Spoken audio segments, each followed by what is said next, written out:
મોટી કુકાવના સરપંચ પર કિનાખોરી રાખી ગુનો નોંધાવેલ હાઈકોર્ટ દ્વારા ગુનો રદ તદ્દન ખોટો સાબિત કરી ગુનો રદ કર્યો હતો। મોટી કુકાવના સરપંચ સંજય લાખાણીએ જણાવ્યા અનુસાર તારીખ 20/1/2024 રોજ એમના પર આઈપીસી કલમના આધારે 376, 504, 506 ના આધારે ગુનો નોંધવામાં આવ્યો છે।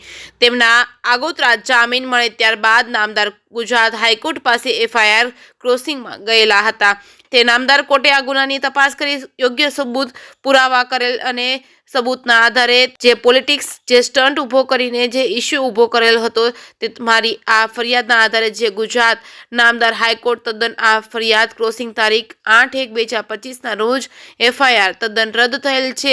તે બદલ ગુજરાત નામદાર હાઈકોર્ટને તેમજ સરપંચ સંજય લાખાણીએ આભાર વ્યક્ત કર્યો હતો, જે મારી ઉપર રાજકીય કિન્નાખોરી રાખી આ ગુનો નોંધેલ હતો।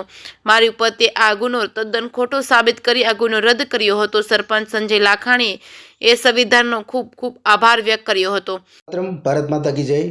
હું સરપંચ સંજયભાઈ લાખાણી, ગ્રામ પંચાયત કુકાવ મોટી, તારીખ 20/1/2024 રોજ જે મારા ઉપર આઈપીસી કલમોના આધારે 376, 376(2), 504, 506 ના તહેત જે ગુનો નોંધવામાં આવેલ હતો તેમને મને આગોતરા જામીન મળે ત્યારબાદ અમે નામદાર ગુજરાત હાઈકોર્ટ પાસે એફઆઈઆર અમારી કોશિંગમાં ગયેલા હતા।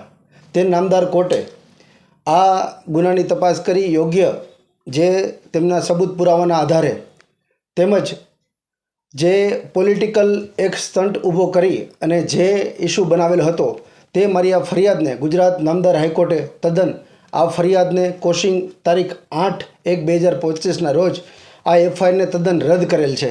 તે બદલ નામદાર ગુજરાત હાઈકોર્ટ કોર્ટને તેમજ હું આ કાનૂન વ્યવસ્થાનો ખૂબ ખૂબ આભાર વ્યક્ત કરું છું કે જે મારી ઉપર રાજકીય કિન્નાખોરી રાખી અને આ ગુનો નોંધાવેલો હતો મારા ઉપર તે ગુનાને તદ્દન ખોટો સાબિત કરી અને ગુનો રદ કરેલ છે। તે બદલ હું સંવિધાનનો ખૂબ ખૂબ આભાર વ્યક્ત કરું છું। જય હિન્દ, જય ભારત।